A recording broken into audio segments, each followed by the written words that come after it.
Good afternoon, ladies and gentlemen, and welcome to another episode of the Propagandacast with me, Imperial Dane, and welcome to episode 200. Yes, indeed, we have had now 200 amazing episodes with the Propagandacast.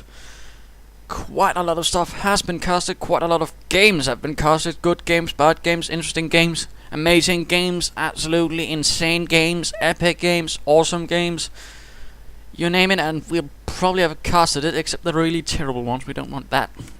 That's not too interesting on the other hand, but still, quite a lot of games, quite a lot of subscribers in that time as well. I do believe I might in fact have even doubled the number of subscribers since episode 100, which is certainly a nice thing indeed. And we've certainly come quite a way, I'd say. I've hopefully made some improvement over time, and I'm still getting some feedback, although not a lot. In fact, most are just saying, hey, this is awesome, or hey, couldn't you get some better games? And to which I can only respond, well, hey, I can only cast what I get, and I'm not necessarily always getting the best of games. So I have to make do with what I want, and then usually that involves having to bring in some of my own games in other cases, because, well, sometimes I just want to something a bit more higher level, and usually sometimes I'm the only one, which of course rather leads some to believe that I'm basically showing off, which I'm not really. I try my best, but sometimes I just have to bring on my own games, and then they're saying, well, why don't you show your own games where you're losing? And to which I respond, either they're so short you really won't be learning much, because it's usually one mistake and then everything goes tits up, or I'd personally prefer, I really don't like showing off my losses in this sort of sense, that I don't like the pressure feeling on my shoulders, which rather has to do with me and some childhood memories of everyone being on my ass about different matters, because I was the one that was fun to pick on. So that's also perhaps a reason for it. But, you know, there you go. And generally I don't feel they might be that interesting, and I personally prefer to sort of learn from it and then try to show a game where I then learned from it. But yeah, let's not get stuck up in that, and that's not the major issue here. Just a minor one for some people. And they are most definitely feel free to ask about it and inquire about it, but I'm going to have to say no. That's rather how I run things here, unless I get a really interesting loss, in which case I probably will. That's a matter of definition. No, instead we've also got all the things like, I should focus on this, I should focus on that. Feel free to say that, I'll try, but of course sometimes I can't remember, because other times time is short, or I'm a bit absent-minded, or perhaps I'm tired for some reason, stressed out. I've got university going on again, so that might create a few minor stop gaps here and there where things aren't quite going as you might want them. So of course I will do my best, but I can't make any jolly well guarantees. So of course, but again, don't feel free to ask. I mean, don't feel free. Oh, bloody hell, this isn't going well for my sort of 200th episode, hurrah, and all that. But we'll not stop for that, no. We shall keep on talking, because that's, again, 200 episodes. That's something special. I mean, it's been 6 months. I've already cranked out 200 episodes. I'd certainly say that's quite an achievement. Some might disagree, but they're not me. So sort them. And of course we have all sorts of things going through, as if Company of Heroes 2 or something else. I mean, certainly had some rather interesting bits about that, but that sort of kept waiting, and we've also got a huge Steam sale going on, in fact, so if you don't have all Company of Heroes bits, why not pop onto Steam and get it? It's 80% off, so you can get it pretty much dirt cheap, and if you're just by coincidence watching this channel thinking, hey, I'd like to buy this game, pop onto Steam, get it. It's really cheap, and there's plenty of people playing. In fact, just last night I saw about close to 10,000 people online at one moment. It was just 500 people away from that, so Company of Heroes is still going very strong, so do not underestimate the power of Company of Heroes and of the fatherland. And of course I am getting closer to the 1,000 subscribers myself, but that seems to be keeping a bit on itself. Things are slowing a bit down in subscriber rates, but of course feel free to advertise for my channel, feel free to spread the word, tell your friends and all that, and the more the merrier. And of course the more I have, the bit more important I can look to Relic when they in the future might have something Company of Heroes 2 related to expansion. Then can say, well, I have all these people, could I perhaps get something? Then they might say, well, you have all those people following you. Yes, we might. So of course that's the thing. Also I have Twitter, so if you're feeling like you want updates in another manner, check out Twitter, and of course you can also ask me questions there if you feel like it. I mean, Feel free to ask, I'll do my best to answer. But of course, enough about that. Let's instead have a look at the game. Instead of have a look at the players, we are having a 2 versus 2, yes indeed. No sense in not finishing this off with a bang. This is of course the Market Garden days. Market Garden ending today. Not quite well out for the British. They made quite progress, but they never quite achieved what they wanted. They lost an infantry airborne division to the Germans in Arnhem, and the others quite suffered a bit as well. In fact, it was rather close to the Germans scoring a major victory. The only thing holding them back were communication problems. So, 2 versus 2 in Lorraine, in this case I suppose representing Nijmegen, where things rather came down to it. The last important bridge before Arnhem, where the Germans managed to successfully hold back the Allied forces, the Irish Armoured Guards. And who are we having here?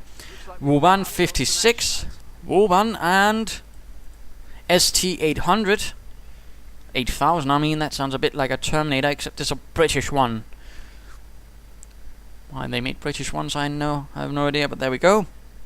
ST8000 and Vorvan as the British Irish Armoured Guards, making the last dash through Nijmegen in the hopes of crashing through and saving those poor chaps in Arnhem. Who shall be opposing them? It shall be Drago and Nitroflame, or Tor Nitroflame, something like that. But there you go, as the both Panzer Elite players, a double Panzer Elite versus double British. This will certainly be interesting. And for the Panzer Elite, I suppose we'll call them chaps of the 10th SS. And let us get right down to it. Of course, Lorraine rather with 3 victory points on a line. Northern and southern ones more easy to defend due to a lack of inroads towards the point. And buildings that are more covering it. Whereas the center one has an awful lot of roads leading in towards it, plus the only building that can cover it also has a big weakness right behind it.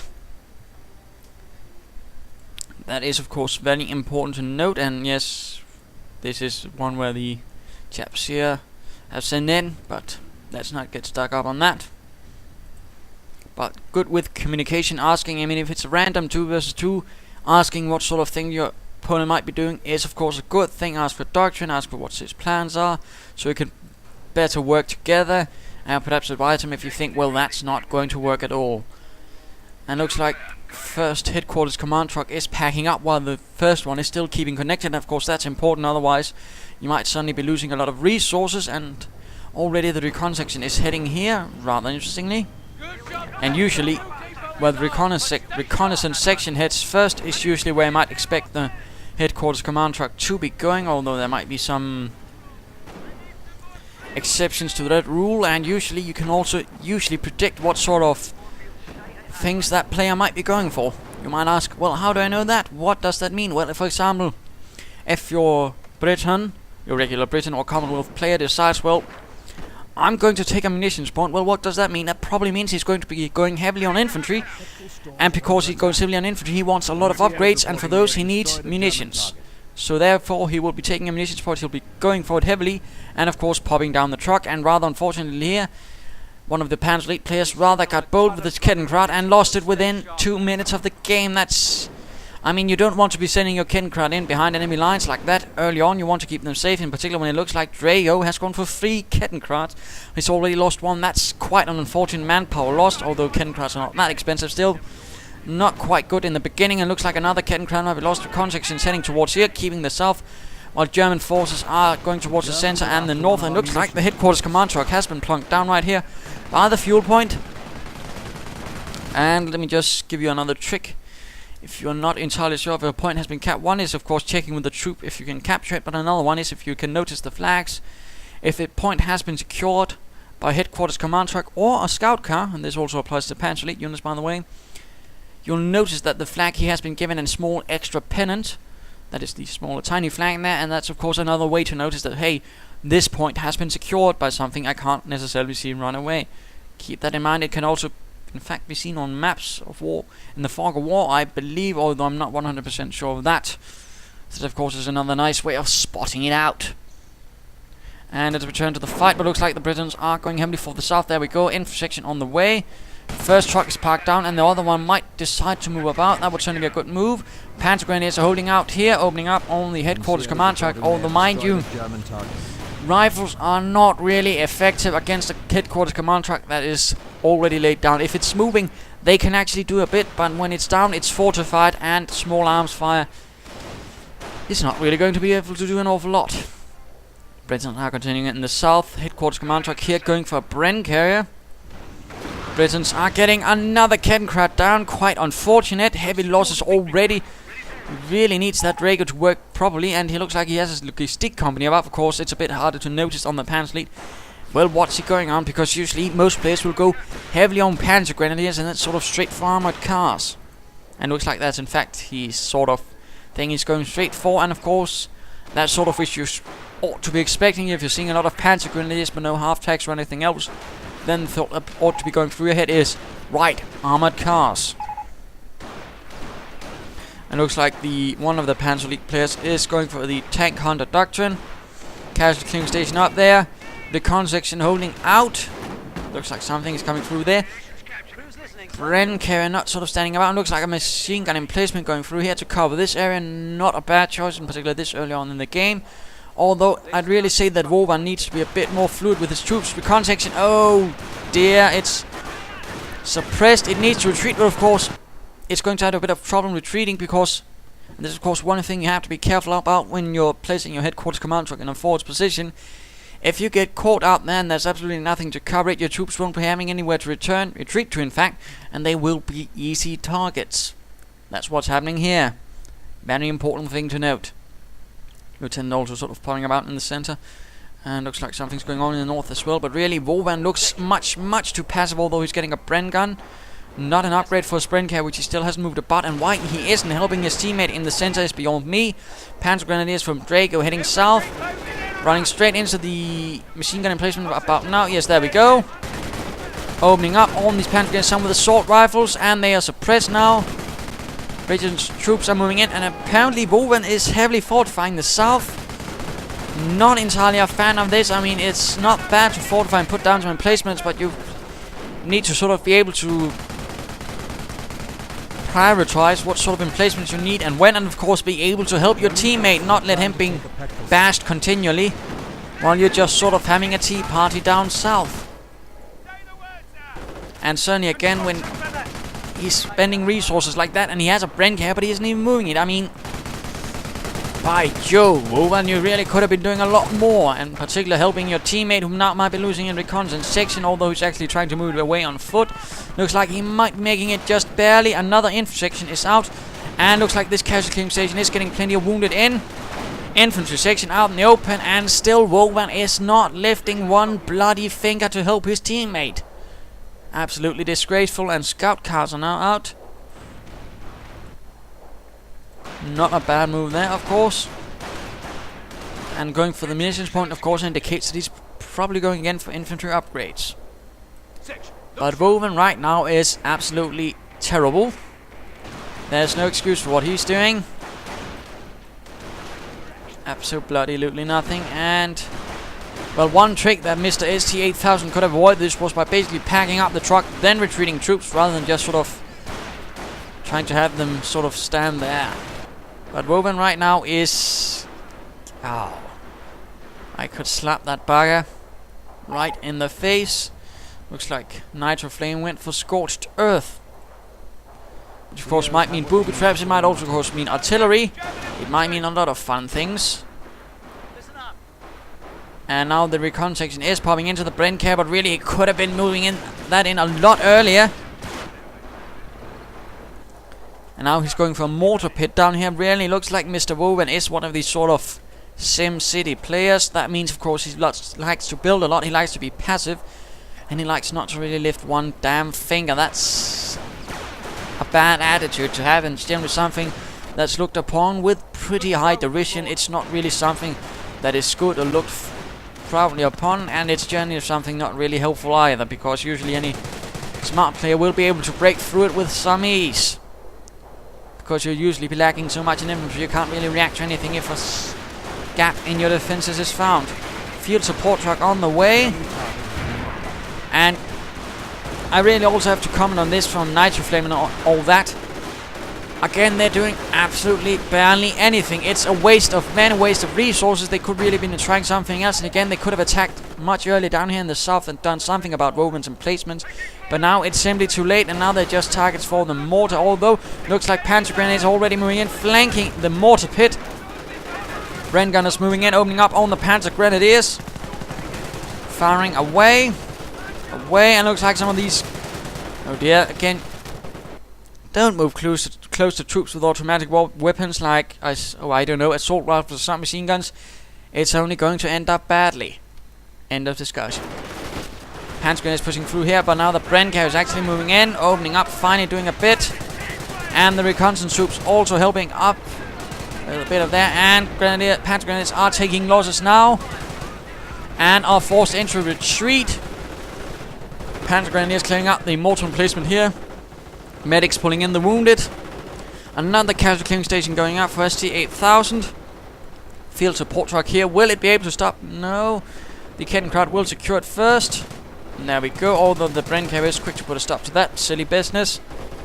Again, not really the strongest play so far. And again, yes, I apologize, but I did think it had some merit. And of course, sometimes it's just really great for analysis. I really do get a lot of, flaws, for example, like the one saying about your infantry trying to kill something you can't kill with infantry. Again, don't do that. It's a waste of time and resources. Use them for something else, because really you only gave Vorvan, who was not really the strongest player, a lot of time to dig in, and generally you don't want to give those types of players time to do that.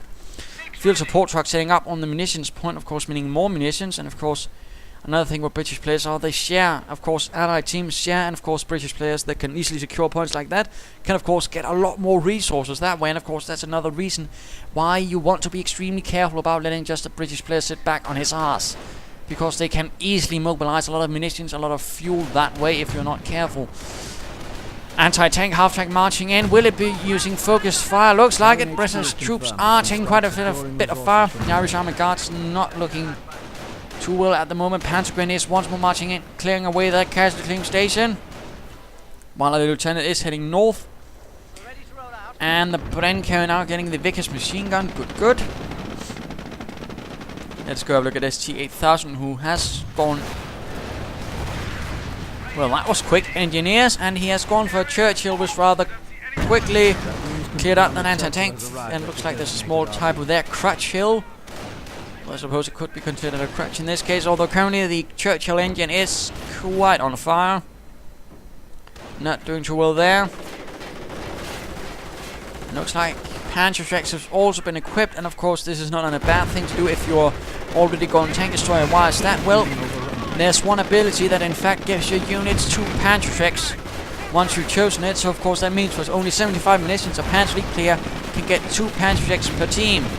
Although against a Churchill you have to be a bit careful, as it can actually reasonably deal with infantry. There we go, suppressing it with its light machine guns and blasting away with the main gun. You don't want to be standing out in the open against a tank.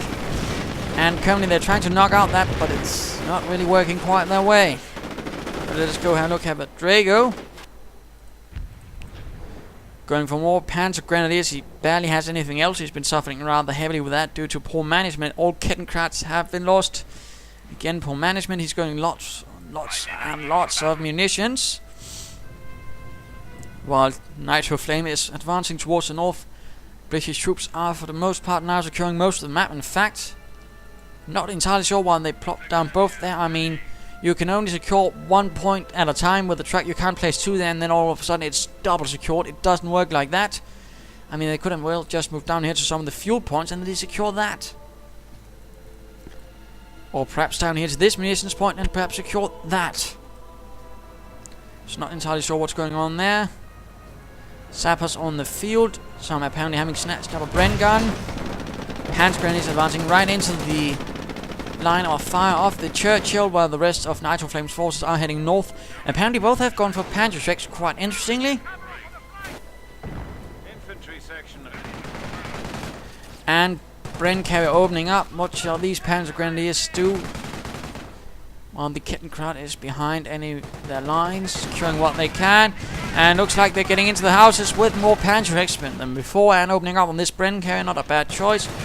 Although if enough firepower can be mobilized, things might not be too good. In fact, looks like the Panzerx can't hit the Bren cannon. Of course, that's something to note about Panzerx. They are pretty lousy at range. Very important thing to note. And now more troops are moving in with Bren guns, it seems, and a lieutenant. Panzer grenades advancing through here. Churchill moving forwards, and oh dear, it's crushing all of the Panzer Grenadiers. And a quick retreat, good. But really, I'm surprised to see Churchill do quite that well. Not a bad usage of it, actually. I mean, Churchill's are decent against infantry. Of course, you have to be careful and not try to use them like your regular sort of heavy tank, like a Tiger. They weren't built for that. They were basically built to absorb fire and knock out support units and infantry and all that. They weren't meant to take on tanks. And looks like a biggest machine gun emplacement has gone down here. Vorvan a bit too happy about the emplacements, not too happy about the infantry, although he is making something here.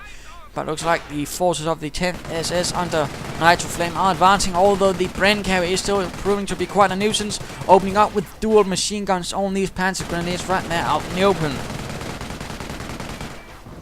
Interestingly enough, though, it rather looks like we can already sort of divine a tactic or strategy. They're sort of moving through here in a sort of arc, heading around the heavy emplacements and of course these other strong points, which of course is a good thing. You don't want to be hitting an opponent where he's strongest. You want to hit him where he's weakest and force him to come to you at his moment of weakness, and of course do the most damage to him then. It looks like both Panzer Elite players are now realizing the idea and are sort of arcing northwards. Good indeed. But the Churchill is now moving in, and there are only one Panzerx to try and hold it back. Panzer Grenadiers are taking quite a bit of fire. 11 kills and 2 vehicle kills.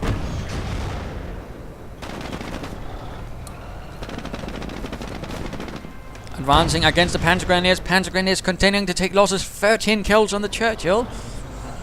Or the Churchill, depending on who you ask. It looks like a Stuart light tank has been prepared. Good. Sappers laying down mines. Although looks like they weren't able to finish, and then of course they retreat right nowhere. Other sappers could be moving in to support, but good usage of mines. Actually, plenty of mines here. Rather expecting this, of course, is the main path of advance. And then of course let's just briefly discuss this while nothing is happening. What does this mean? Well, I mean, if you rather have divined or figured out that your opponent likes to attack through one approach, what do? You mine it a lot, so he really takes a beating when he tries to sort of charge in, all guns blazing, and then boom, mines go off, and he rather realizes his assault has gone tits up. One nice thing to note here. And the Churchill looks like to have gone on a rampage, really forcing away Panzer Grenadiers, but he has to be careful he doesn't march it in too far and gets it damaged. Light anti-tank half-track moving in. Could have be immobilized. Panzer Grenadiers taking heavy losses. Infantry section awfully wounded, but so are the Panzer Grenadiers, but more Panzer Grenadiers are advancing. Sappers only thing holding the line with their Piets, and one team with a Bren gun though. Medics could though create an infantry section out of the wounded at the casualty clearing station. And looks like the Churchill has been immobilized, but the anti-tank half-track is rather out in the open as well. And the sappers are charging in against the tank busters, and rather you don't want to leave an anti-tank unit against infantry like that. Not a bad move there while sniping, but the better thing is to wait until there's only one Panzer Grenadier left, then sniping him, thus costing him an entire team. Returning to the fight. But an infantry section has been put together. Not looking good for our Panzer Elite friends so far. But let's go look at Nitroflame, who looks like to have gone Scotch Earth indeed. Yes. Panzer Grenadiers getting ready. Increased squad sizes. Looks like both, in fact, have gone for that. Really relying heavily on the Panzer Grenadiers. And apparently something being talked about the disease that is the enemy. Always a nice attitude. And assault rifles, and of course, assault rifles work really well, because that means you basically, again, for 75 munitions, you can get 4 assault rifles. If you're playing as the Wehrmacht and try to do that with stormtroopers, you'd have to pay 150 munitions. So that's one, in fact, interesting way to get the most out of your munitions. And oh dear, the Churchill, which is being tried to be repaired, doing its best, but it's simply not enough. Too much Panzerschreck, and the Churchill is lost. In fact, did quite well, but He just made one fatal mistake. He moved it in without support. Stuart finally moving in. I can't really help but feel that Vorvan really needs to work on his sort of control of units and sort of move them in quicker with his other troops and be a bit more helpful for his teammate, which rather seems to be one of the main problems. They're not too good at actually really cooperating, and my goodness, that's a lot of sappers. I'm actually seeing 4 sapper teams for both sides. Bit of an oddity. And these sappers need to retreat. Still not looking too good for the Panzer Elite. Not looking good at all for the 10th SS Kampfgruppe. Trying its best, but they are just not able to really break through. And now Vickers machine gun emplacement to secure this area and the headquarters command truck. While the south had actually seen absolutely no fighting at all so far, really. I mean, one vehicle could charge through there and really clear it up. I mean, one infantry half track, some Panzer troops. Hey, apparently he's about to do it. That could work. Is he going to follow the advice of the great Dane? He who is hero of the fatherland, defender of the Reich. Really great chap all around. We'll have to see. And yes, indeed, he might be going so. Yes, yes, go south, south. South, I said south, you know, down there. Damn it. No, he's actually trying to flank about. Still not a bad move. Numerous Panzerschrecks on board. And now the British troops are forced to move there. Of course, a bit more firepower and perhaps a more direct approach instead of that longer route could have worked. But now the Panzerschrecks troops are disembarking. Opening up on the Vickers machine gun emplacement. British troops moving in from the north. And the Vickers machine gun has been cleared out. Mortar rounds coming in. Oh dear, this could end up badly, and it really needs to evacuate. There we go. Run away or drive away, whatever suits you best. Oh dear. And the half track is lost, and these Panzer Grenadiers really need to retreat before it's too late. I said retreat, please. Incendiary grenades being thrown. Mortar emplacement might be cleared out, but these Panzer Grenadiers need to retreat. There we go. They certainly managed to cause quite a bit of damage with very little, and now looks like the other one is doing the same, advancing through all of the machine gun fire with lots of Panzerschrecks. Trying to knock it out by sheer raw power. Quite bold, certainly fitting with the SS tactics, which rather had a nasty tendency of just throwing away troops sometimes, suffering incredible losses. It looks like another attempt was made here, but the British forces are simply too clumped up. But of course, that brings about another good point, and it's time for the mid-game analysis anyways. I mean, right now you might be noticing they're awfully blobbing up. That's dangerous. Some of you might be saying, now all is lost. Well, not necessarily. I mean, in this case, they're both blobbing up at the exact same spot. What does that mean? Well, you strike where they are. In this case, for example, in the north. And as right now, there's a field support truck, all vulnerable, left behind to the Panzer Grenadiers with their Panzerschrecks. Oh dear.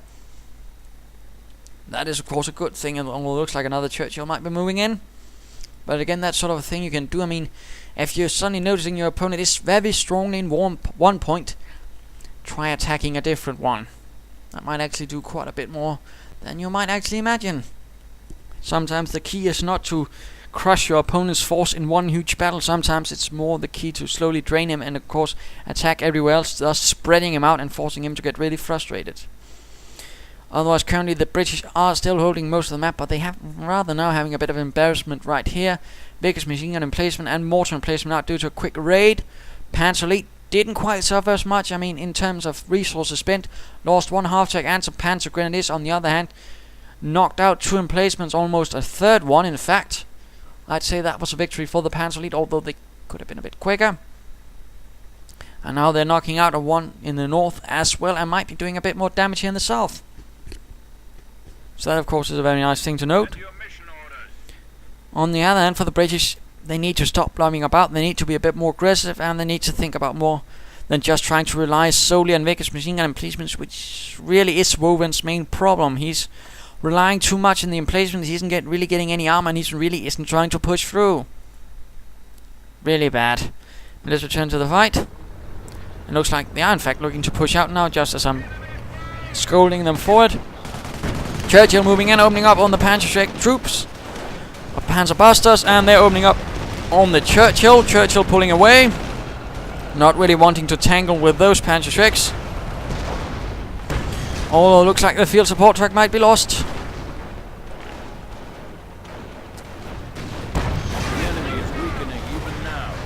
And one thing they could have done here was in fact order ST8000 troops to retreat to the captain, thus getting all the troops right here to deal with these Panzerschreck troops. Churchill, oh dear, it's turning the rear. You don't want to expose the rear like that. Kerdenkrat moving in to clear up things. Churchill making a run for it. Sappers with the Bren gun moving in. But they're not standing still because light machine guns can only fire when standing still. Don't do that. Rifle grenades flying, hitting their own troops. Oh dear. And what is our friend Drago doing? I have no idea.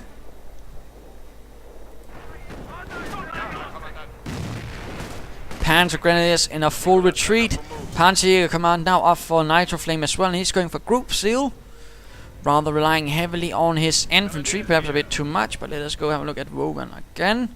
Who has gone for Royal Canadian Artillery, but he doesn't actually have any mortars, which could be nice, but he's getting a priest, it will look like, very soon. He has the armor command truck, but he's not getting any armor. Again, I can't really help but feel that's then a waste of resources if you're going to get an armor command truck, but not really get any armor with it. Churchill advancing, getting repaired by sappers, British infantry aiding as well. Panzer Grenadiers out in the open, very bad. Rifle grenades flying, and Stuart opening up. Anti-tank grenades prepared. Doing a bit of damage, but not really a lot to the front of the Churchill. Panzerschreck troops now moving in. Rifle grenades, snipers, everything else opening up. And those chaps, oh dear, they're advancing too far. Without support, ended up clearing up the troops supporting the Churchill. I mean, this is why you want infantry support, sort of support your armor, so they can deal well with enemy infantry and other bits. And as you might have noticed, they actually did pretty well, although now it looks like they might be forced away. Not entirely sure why. Might have been able to clear this up, but then again, looks like there's a field headquarters right here, which could be the cause of things. But at least ST8000 is actually doing something, unlike Vorvan, who seems to be sort of mucking about, not entirely sure what he wants to do. Another field support truck is out. Armor command truck not doing anything. All looks like kangaroos are now on the menu for today. Interesting, interesting. All a bit quiet. Let us speed things up a bit. Down to 200 points. Looks like Vorvan is making for an assault in the east.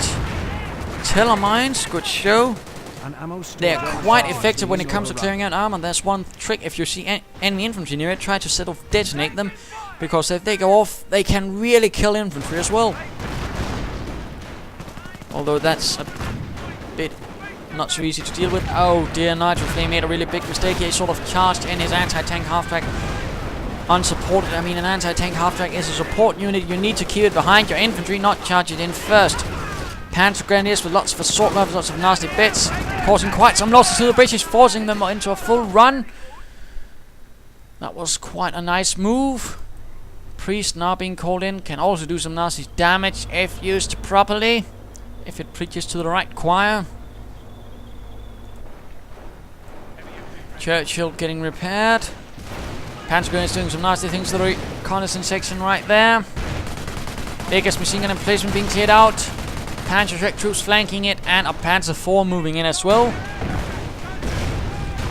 And the Vickers machine gun emplacement has been cleared out. Looks like the British emplacements are being slowly unraveled, cleared out, knocked out. And again, that's rather why you don't want to be relying too heavily on them, because once they're sort of figured out, once they've been flanked or anything, they tend to rather quickly become useless.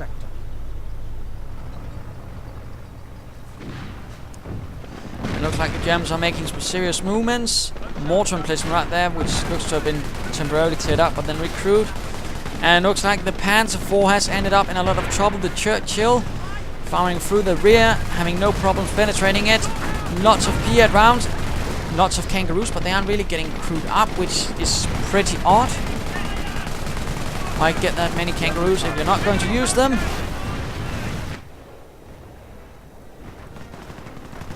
And the Panzer IV quickly got wrecked. That was pretty bad. Although a good move here, trying to move in with the Panzer troops to try and clear out the armored command track. I mean, trying to use your troops to basically find the weak spots and then of course exploit them is rather what seems to be really going well for the Panzer Elite players in this case. Good aggression, although perhaps not the best of aggression. At the same time, it's not controlled, it's sort of more of a raw, let's charge in, and oh dear, blobbed up. They got knocked out rather heavily.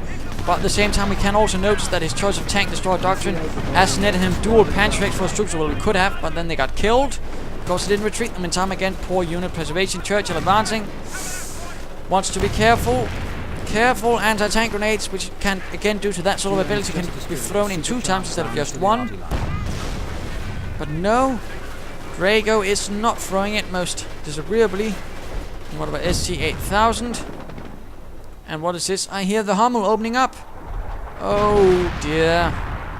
Right on ST8000's clump of infantry, and again he's not moving it.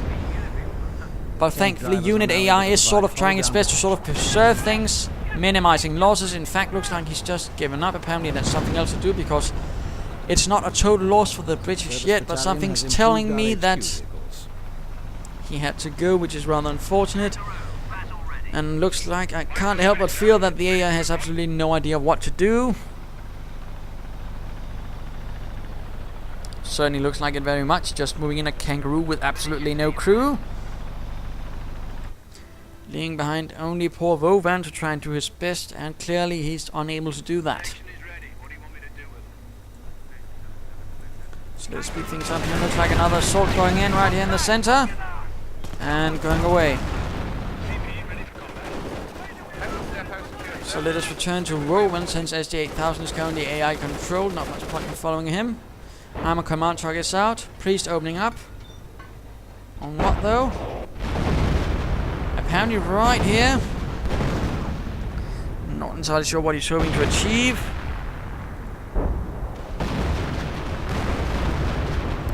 And looks like the Hummel is opening up once more, probably in the center. Yes, indeed.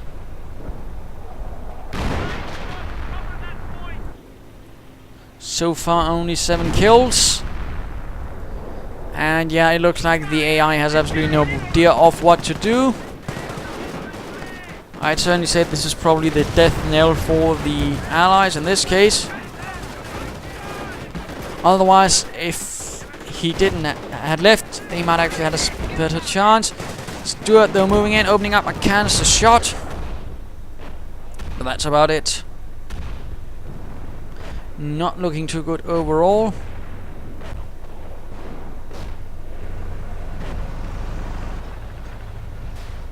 What on earth was Churchill doing?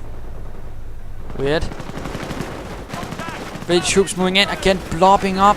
Not necessarily the best choice. Incendiary grenades going in apparently. Scorching him, and he's just standing about in it. Not good. Not good at all. But again, this sort of prediction, and yes, there would be a lot of infantry, lots of upgrades, has rather turned out true, as you might have noticed. Lots of upgrades due to what? Lots of munitions. Although again, they are floating an awful lot of manpower as well. And finally getting some sort of armor, by Jove. Don't get an armored command truck and then wait half the game to actually use it.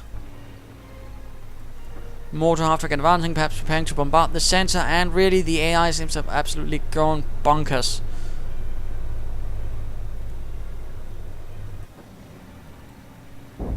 Panzer forces are down to 100 points. Artillery once more going in. Once more into this sort of nice clumped up spot right in the middle. And let us return to Drago, because there's not really much. Yes, headsets have been made ready. But they're probably not going to be used. Half track once more moving in. Panzer tracks flying through the air. Panzer getting ready from a lot of points. Panzer grenades right out in the middle of the road, getting suppressed. But that does not stop them. They have their duty to the fatherland. And just note here, 2 Panzer Trick teams, 4 Panzer Tricks due to the tank destroyer doctrine. Quite a lot of firepower. Apparently recruiting one of the machine gun emplacements. I mean, in this case, I suppose if both players had been present and they might have counterattacked from off, it could have been useful, but really not at this stage. In particular not when the AI just seems rather content and sort of hanging about in the center drinking tea. British troops pushing through in the north, doing the best out in the open against the Panzerjacks, who aren't really doing much. Wait a minute. One trap gets blown to bits as they're trying their best to hold out with the church, but not having much luck there. And looks like the Panzer Grenadiers are now blobbing up themselves. Panzerjacks flying, Stuarts and Staghounds trying their best. And a Stuart out of control, not good at all. And looks like the Staghound might be going up as well soon. Sappers trying to repair, but absolutely no luck. And Panzerjacks simply flying through the air. Half-track moving in as well. And the Sappers are getting absolutely slaughtered in a withering hailstorm of Panzerjack rockets and bullets.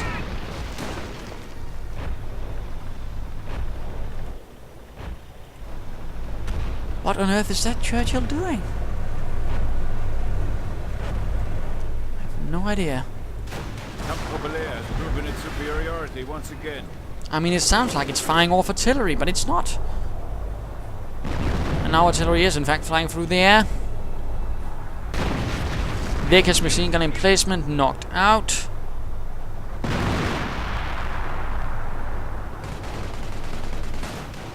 Looks like the Panzer Grenadiers are going straight for the base.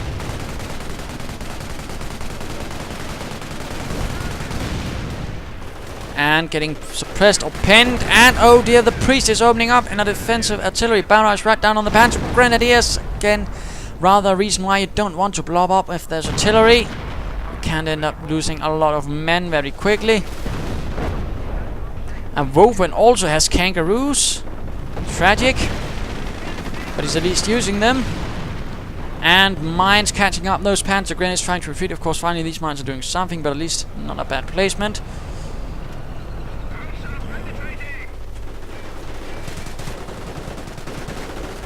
Generally not the most strongest of player games. Let us just speed things up a bit here for the last few moments. Anti-tank grenades flying at the priest, knocking it out of control.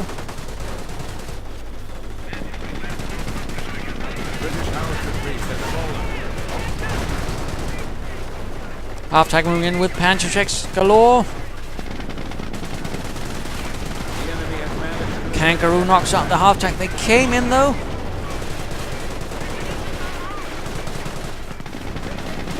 Another infantry half-tank moves in again with lots of Panzerjacks. And I hear artillery going down somewhere.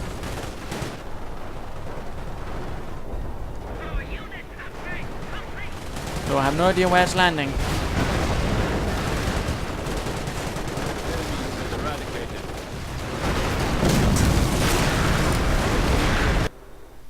And there you go, game over. The Britons did not survive in the ruins of Nijmegen. Instead, it ended up as a victory for the 10th SS.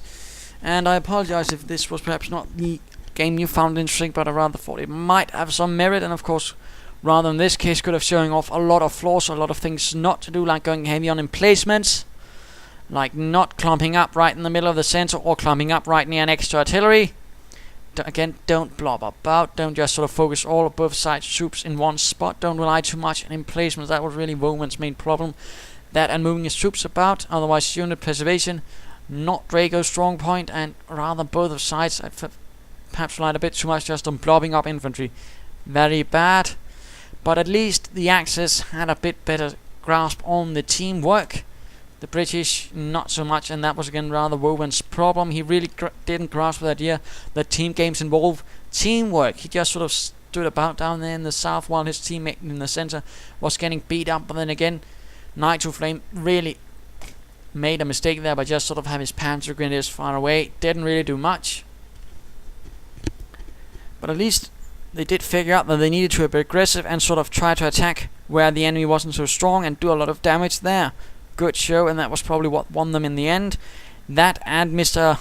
ST8000 sort of decided, well, hey, I'll just leave and let the AI take over, in which case the AI completely fumbled it. Anyhow, I do hope you enjoyed this game. I do hope you've enjoyed these 200 casts, and I hope you'll be joining me for the next 200 or 1000 or how many evers I shall make. And I hope you're also enjoying comedy. So there you go. Again, hope you enjoyed, and feel free to comment, subscribe, tell your friends, tell everybody. And of course, feel free to provide feedback. I hope I've been able to provide you with the satisfactory cast today. Cheers!